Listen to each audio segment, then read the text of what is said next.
Hello everyone, I'm Chewy, and this is your random card of the day. Or, it will be in a second. Shut up. So let's go to Gatherer and see what today's random card is. You ready? I'm ready. Why aren't you ready? Alright, Gatherer, random card, view card. What do we get? We get Wurmcalling. Huh. How about that? Wurmcalling. It's a weird one. Wurmcalling is a rare from Time Spiral. It costs X and a green, and it has buyback of 2 and a green. And it's a sorcery. And it says, put an XX green worm creature token into play. So, if you pay 3 and a green, you get a 3/3 worm. And you're done. If you pay 6 and 2 green,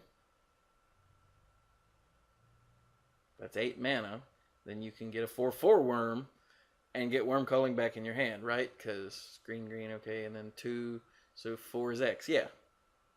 And who said that you would never use algebra in the real world? I don't know, man. I keep getting these weird freaking cards for random card of the day. It's almost like they're random. Let's start with the art. The art is... It looks like a wizardy type, shaman-y type dude taming a giant worm. Got the glowing staff. Good lord, how far back does that worm go? Oh wow.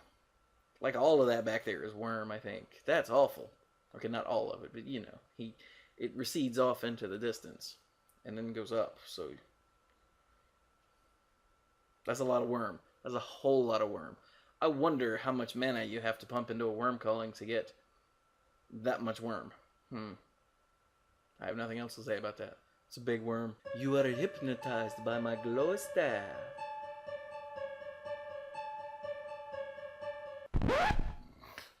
What? So let's see. Wurmcalling. Who likes it? I don't really like it, but that's just me. Mike likes it. That's who likes it. I know that. This is clearly a card that Timmy can get in on, because Timmy can go, I'm going to pump so much mana into this and get such a big worm that it'll recede off into the distance and you won't be able to... That was the artist. But it'll be so big that no one will be able to handle it. Johnny likes this card.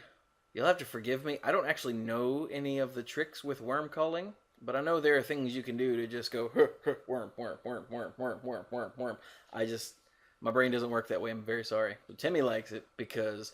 Big thing, yeah! Johnny likes it because you can do things to make lots of worms. And I'm almost certain there's some manner of combo with Wurmcalling. I don't know what it would be, though.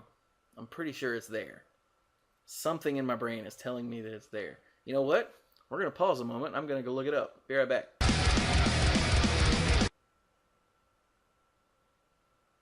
You people are twisted. So I did a Google.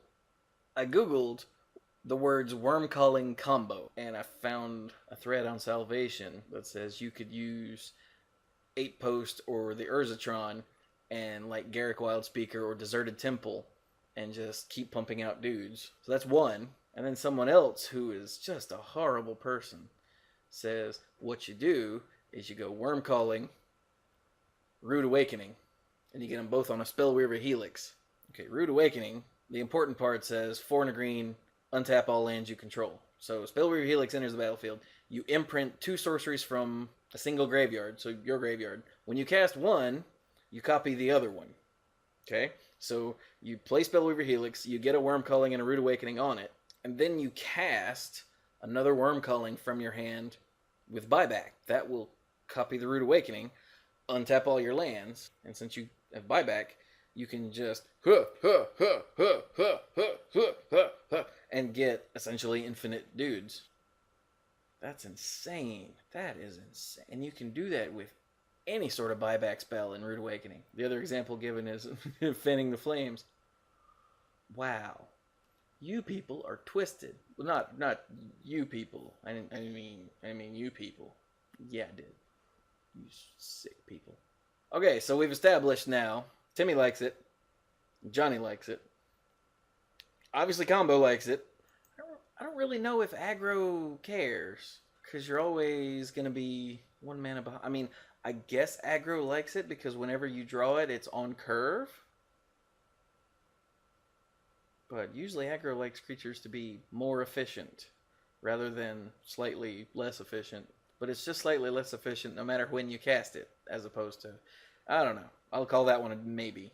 Control, I can actually see a green X control deck really digging this because it's essentially a finisher for whatever size you want, and provided you play land every turn, it goes up. So I can see a control deck playing this. What about Spike? I don't know if Spike really gives a quarter of a crap, to be honest. I think Spike would rather play more better things. What about Limited? I didn't do much drafting in Time Spiral, so I don't know if this was any good or not, but in a vacuum, I can totally see you drafting one of these, and just, once you hit 5 mana, you can just cast it whenever you feel like it and buy it back. Sure, for 5 mana you get a 1/1, which is actually awful, but it's always there, and if you have nothing else to do, so Limited probably is okay with it. This is totally a constructed card. If you're going to play this, you're going to put it in a deck intentionally. I'm actually thinking of putting it in one of my Commander decks now. Speaking of which, how about Commander?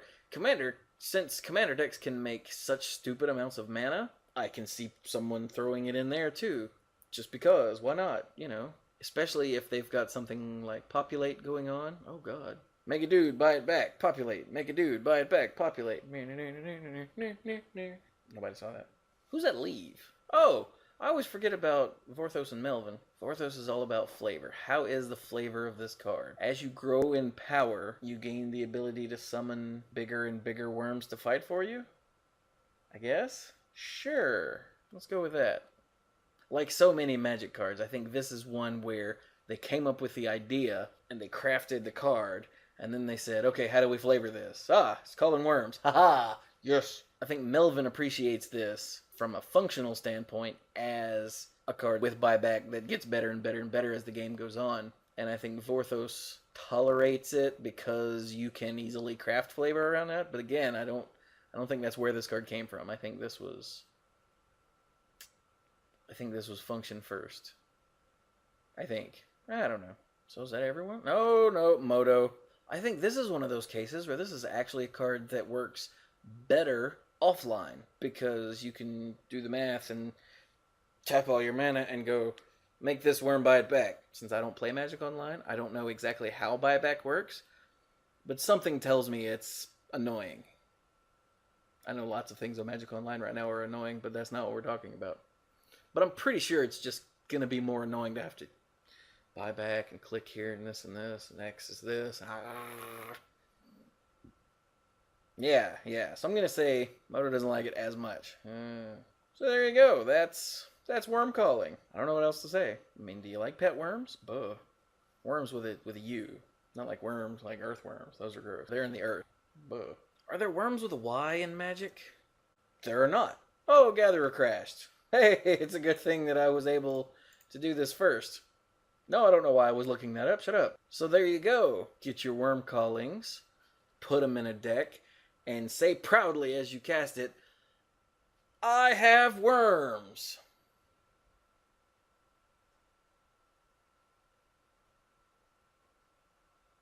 And don't forget to like, comment, subscribe, all that good stuff that you do here on the YouTubes.